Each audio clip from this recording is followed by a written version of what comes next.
Hi, I'm Neddie. On Friday, my new song Taxi came out on DubstepHorror. If you haven't heard it yet, you can stream it via the link below, or here's a small snippet of it.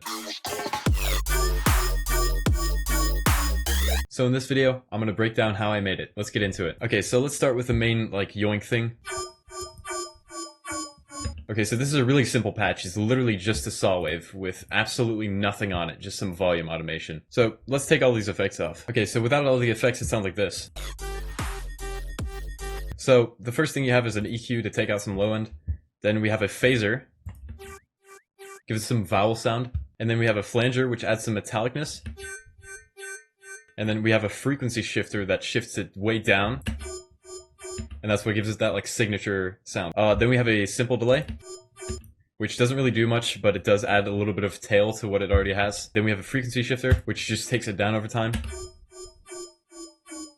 Then we have an EQ, which again takes us some low end, but it also adds this gigantic peak for the main frequencies to kind of rise up in. This reverb basically just does stuff in the build-up.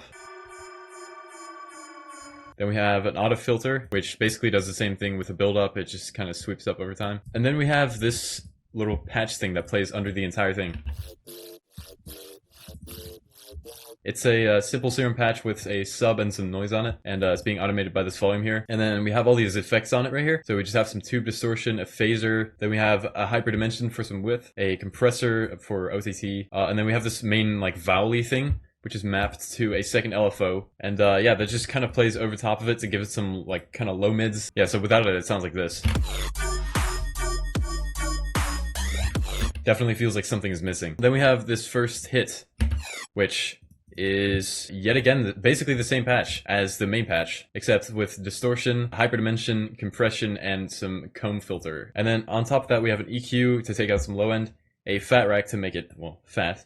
And then it's frequency shifted down way too much, which just causes it to lose any and all original tonality that it might once have had. Then underneath that, we have this, which is just a really basic noise and sub combination with distortion and a phaser. And then underneath we have a laser. You can barely hear it, but it definitely adds some groove to it. So what this is this is again just a saw wave. We have the actual sub, which is just a sine wave with some distortion on it. And then in the second half you get a switch up of rhythm, and then you hear this. Yeah, so you can see this is super short and just yeah, very, very stubby. I think I just took the original yoink and just duplicated it over and over again until I found something that sounds different. So this one just also has the phaser, flanger, frequency shifter. I guess this one is different because I frequency shifted it all over the place. So let's go over the intro now. So you have this main melody that plays throughout the whole thing, which is basically just two layers. You have this piano right here, and this, what I think is a sine plug. Yeah, that's just a sine plug. And then underneath that, this beat comes in. For some atmosphere, I just have a bunch of pads, and then it just kind of goes into a little bit of a build-up with some more pads, and this melody just does some harmonies. And then we get to the actual build-up. So right here we just have a simple vocal that I found from Splice, and I just decided to throw it in. And then right here I pitched it down an octave. But then I frequency shifted it up, so it sounds really evil. And then we just have a bunch of risers stacked on top of each other, and we just have some brass stabs right here. Okay, and then let's go to the midsection. So this is basically just a copy of the intro right here.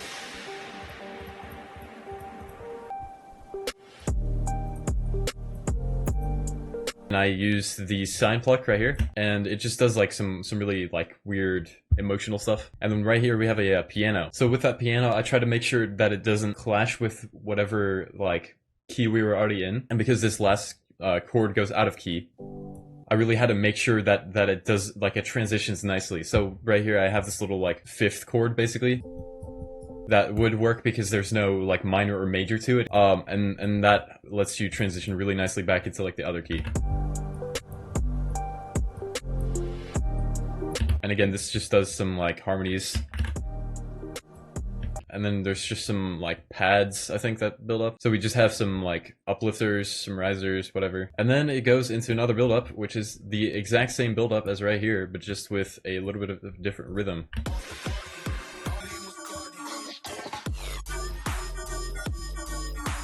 So this is the exact same drop, literally like carbon copy. It's the exact same thing, but the only difference is I just switched up the rhythm a little bit, so it goes like this. I did the same thing with this other bass patch right here. Just added a little bit of like extra triplet stuff, and then it goes into the outro, which is this midsection, but then with more elements, like more ambience, and then also without the plucky melody thing.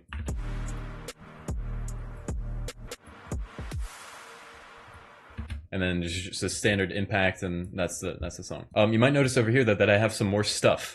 This is like alternate drops that I just took out of the whole thing. So let's listen to those now.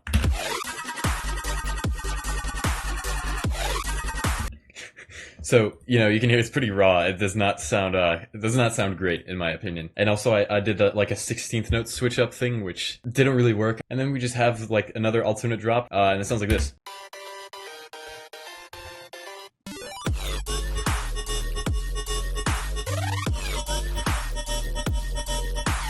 So all in all, this is a song of many outtakes. So yeah, there you have it. If you haven't listened to it yet, you can stream it in the link below. Leave a like, subscribe, and I'll see you in another video. Goodbye.